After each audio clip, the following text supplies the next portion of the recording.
Vous avez peut-être déjà vu ces plaquettes de circuits imprimés blanches dans des appareils électroniques comme les VCR et les téléviseurs, par exemple. Ce sont des circuits hybrides et je vais m'y attarder aujourd'hui.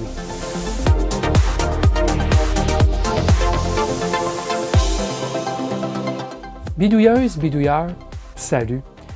Elle nous passe sous les yeux sans qu'on y porte vraiment attention. Il doit bien y avoir de bonnes raisons pour les fabricants de l'utiliser, cette mini plaquette blanche sur leur PCB. Je parle ici de microcircuits hybrides ou de modules hybrides ou de circuits hybrides tout simplement. C'est un circuit électronique miniaturisé, constitué de composants individuels et séparés, tels que des semi-conducteurs, que ce soit transistors, diodes, circuits intégrés monolithiques, par exemple, et des composants passifs comme résistance, inductance et condensateur. Ces composants sont liés à un substrat. Le résultat constitue une petite plaquette dense, considérée comme un composant unique sur un PCB plus gros.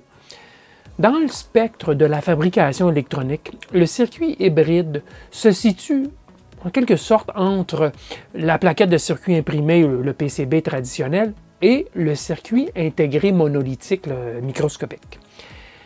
La céramique est habituellement le substrat utilisé pour contenir le tout.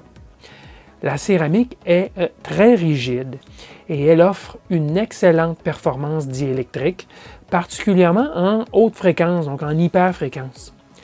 Un autre avantage indéniable d'un circuit hybride à substrat céramique est qu'il est possible, par application de couches isolantes et de couches résistives en succession, d'y imprimer des résistances. Ces résistances pourront par la suite être ajustées, donc découpées au laser, pour obtenir des valeurs résistives très exactes et très stables. Vous verrez parfois des circuits hybrides enduits d'époxy, donc on ne voit pas les composants. Cela les rend beaucoup plus imperméables à l'humidité et aux contaminants, et cela les rend encore plus stables mécaniquement. Et en plus, c'est un bon masque à secret industriel. Vous verrez aussi des hybrides contenus dans des boîtiers de métal, souvent plaqués or ou de couleur dorée, particulièrement ceux opérant en hyperfréquence. Cela permet protection, blindage et meilleur contrôle de la dissipation de chaleur. Certains modules hybrides sont d'ailleurs très exotiques dans leur conception et donc sont extrêmement onéreux et fragiles. C'est le cas de certains oscillateurs mélangeurs et amplificateurs radiofréquences contenus dans des instruments de mesure comme ceux-ci à l'arrière de moi. Donc particulièrement ceux produits par les Keysight, HP Agilent, Rode et Schwartz et Tektronix. Question de résumer le sujet, regardons en quelques points les avantages qu'apporte l'utilisation d'un circuit hybride. D'abord, le circuit hybride permet d'y intégrer des composants variés et plus gros, ce qui n'est pas possible sur des circuits intégrés monolithiques, des fameuses puces au silicium. Ça permet aussi une densité plus grande de composants pour une partie du circuit en particulier. Et si on oriente le circuit hybride à la verticale, on gagne en espace sur le PCB. Même si on utilise les deux faces du circuit hybride aussi, on gagne l'espace. Il y a quand même l'aspect miniaturisation où on peut y aller avec beaucoup plus petit, juste sur la plaquette, le module hybride. Ça permet aussi de fabriquer des circuits ajustés avec précision et qui offriront des performances optimales et stables. Donc on parle d'éliminer les potentiomètres ici qui sont finalement mécaniques et une source de troubles potentiels dans le futur. Ça permet aussi de développer des circuits aux excellentes performances en hyperfréquence, dû au fait, entre autres, du substrat en céramique. Finalement, ça permet la sous-traitance d'une partie souvent plus critique et plus complexe d'un circuit. Certaines firmes se spécialisent dans la fabrication de microcircuits hybrides. Alors aussi bien les laisser faire le travail, c'est leur spécialité. J'ai ici deux exemples de circuits hybrides, un des années 80 et l'autre des années 90. Alors on va les regarder de plus près au microscope. Alors le premier module, le plus simple des deux, vient vraisemblablement des années 80. Et je vais vous dire pourquoi. Une des raisons, c'est qu'on utilise des quads ampli opérationnels LM324 en format DIP, avec les broches coupées, ou en tout cas à tout le moins repliées et soudées sur la plaquette. Donc ce n'est vraiment pas typique là, des années 90 et ce qui a suivi. Donc vraisemblablement les années 80. Et on voit vraiment ici, quand on appelle ici d'un circuit hybride, on en a la preuve. On a circuit intégré à format DIP, des composants de montage en surface, aussi petits que du SOD23, transistor diode, des condensateurs de grosseurs diverses, et ici même probablement gros condensateur de découplage, bien que je ne suis pas certain de la technologie utilisée ici. Là. On note quelque chose d'intéressant, c'est que vous voyez en vert les pistes, différents bouts de pistes. Mais sachez que ce ne sont pas les seules pistes sur cette face de la plaquette. Si vous regardez correctement, vous allez voir qu'il y a d'autres pistes en dessous. On le voit mieux ici. Regardez, vous voyez une ligne grise dans la céramique blanche. Alors ça, c'est visiblement, là, il y a plus d'une couche de conducteur et fine couche appliquée par-dessus. Est-ce que c'est de la céramique? Probablement, vu que c'est blanc, blanc, blanc, et on ne voit vraiment pas de différence.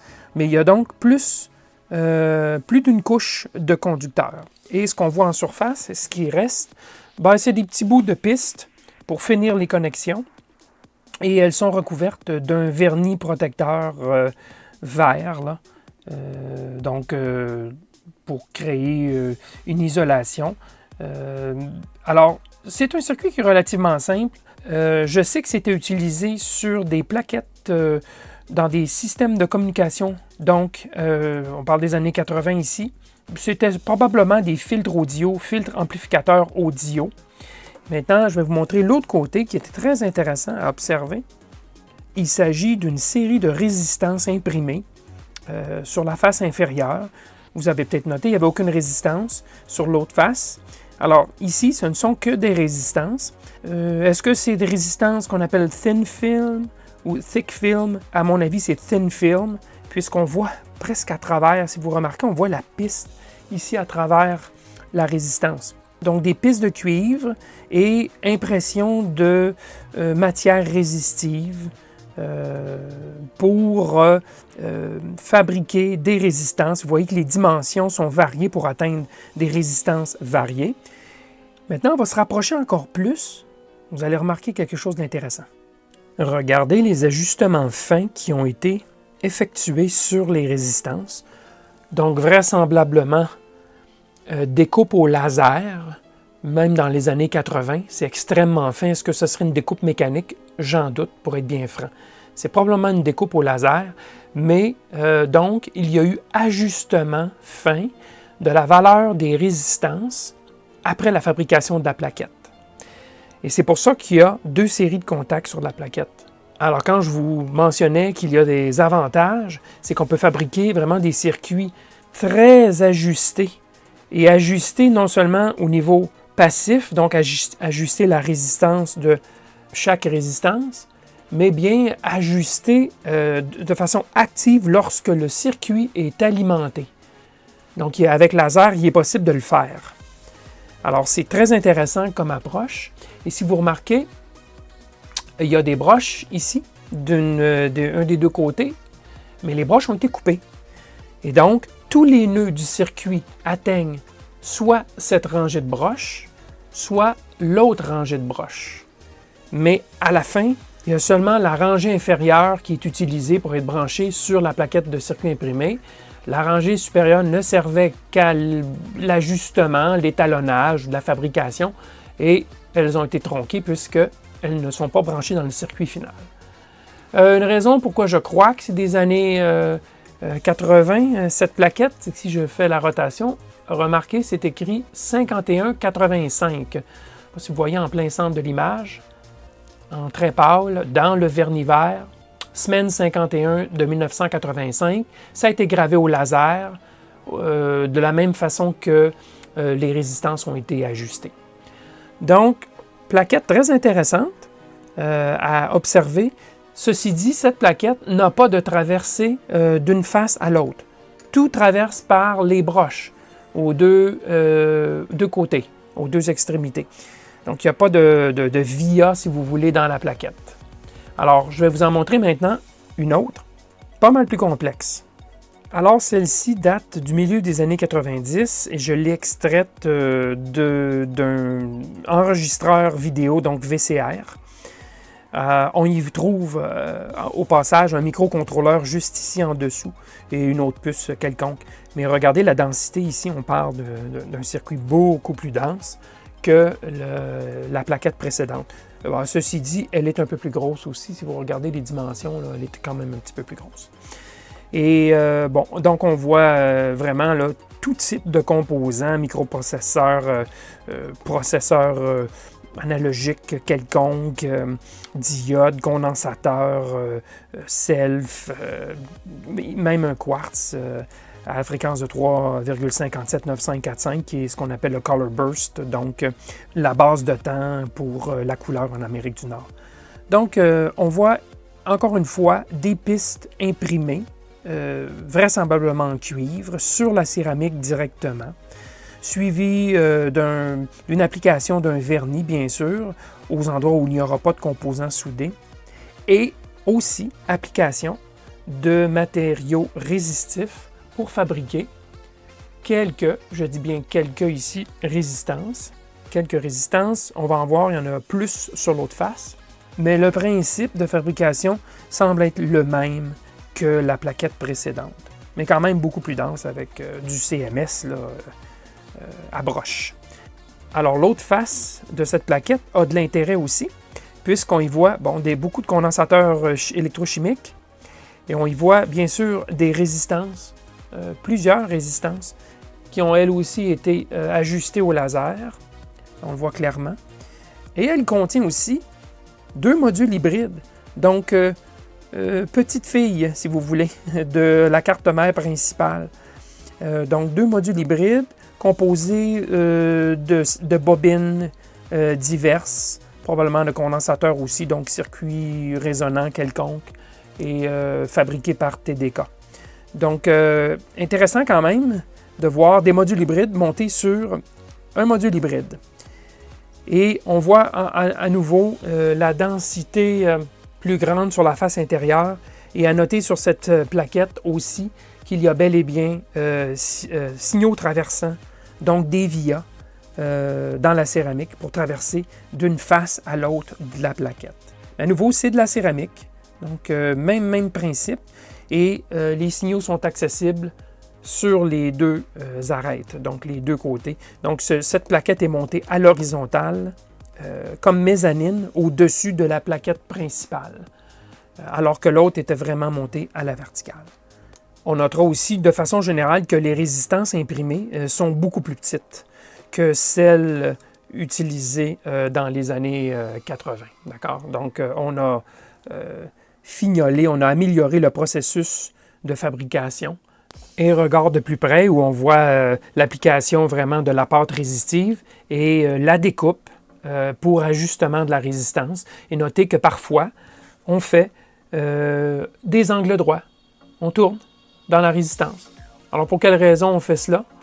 Probablement que la ligne serait trop longue si on la faisait dans une seule direction, donc on coupe la ligne et on arrive à obtenir quelque chose de final qui est très stable et très précis, ce qui permet donc de produire un module pré-étalonné qui pourra être déposé directement sur une plaquette PCB et qui fonctionnera du premier coup, qui aura été pré-testé, ce qui simplifie beaucoup l'assemblage final en usine sur la ligne d'assemblage.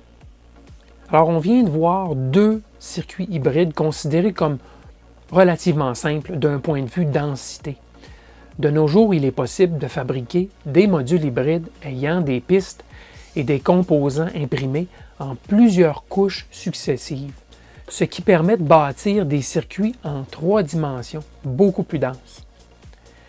Bien voilà, maintenant que je vous ai rafraîchi la mémoire sur l'existence de circuits hybrides, je suis persuadé que vous les remarquerez rapidement, même dans les appareils de consommation courante. Vous avez des commentaires à formuler sur le sujet, n'hésitez pas à le faire sous cette vidéo. Et n'oubliez pas qu'il y a aussi le forum de discussion électrobidouilleur, où vous pouvez discuter et poser des questions plus facilement. Allez à l'adresse forum.bidouilleur.ca pour vous inscrire et y participer. Et c'est gratuit. Sur ce, je vous remercie et vous dis à la prochaine.